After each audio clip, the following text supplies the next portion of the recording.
ఆయనకున్నటువంటి పేరు సుధాకర్ అయితే ప్రజలు పెట్టుకున్నటువంటి పేరు గర్జనగా చెప్తా ఉంటారు.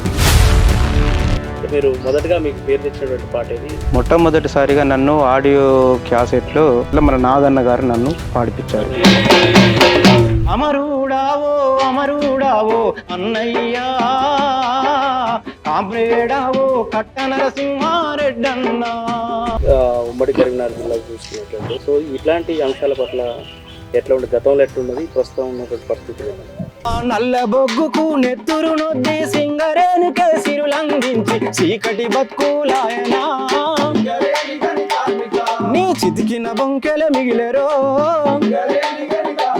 అన్నా ఈ మధ్య కాలంలో కొంచెం బ్యాక్ అయినట్టు తెలుస్తాం తెలంగాణ తర్వాత.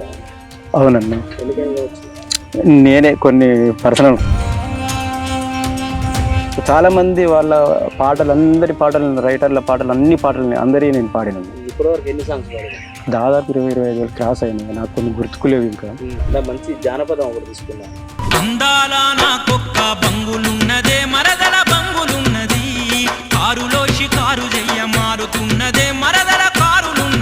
నా మనసు నిన్ను కోరిందే మరదలా, నీ మనసిస్తే మనవాడుట మరదలా.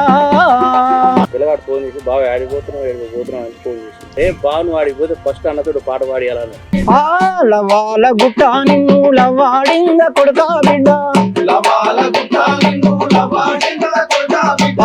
తడువై పల్లెలన్నీ తల్లాడిల్లెరో.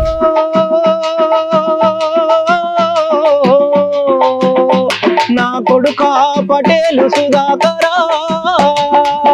ఇప్పుడు ప్రస్తుతానికి జీవన విధానం శైలి ప్రస్తుతానికన్నా నేను సాంస్కృతిక సారథిలా TSSలో జాబ్ చేస్తున్నాను.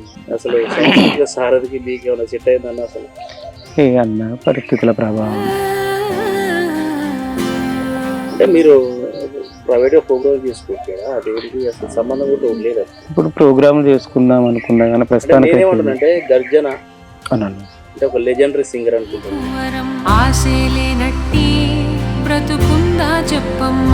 గర్జన వీధిలో నిలబడి పాడడం అనేది కరెక్ట్ అయిన ప్రాసెస్ కాదు. కానీ గర్జన నీకు ప్రజలు ఇచ్చినటువంటి పేరు అన్నది.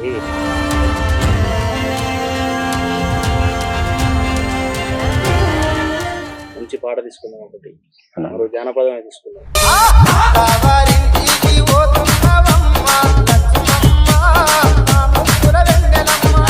పోయినంక నన్ను మరవాబో కమ్మ లచ్చుమమ్మ నా ముద్దుల వెన్నెలమ్మ.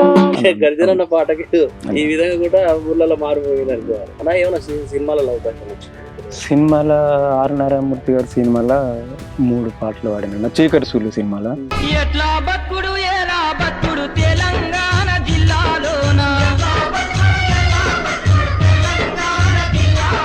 నా ఫైనల్ గా సింగరేణి కార్మికుల గురించి మళ్ళీ ఒక సాంగ్ తీసుకుంది.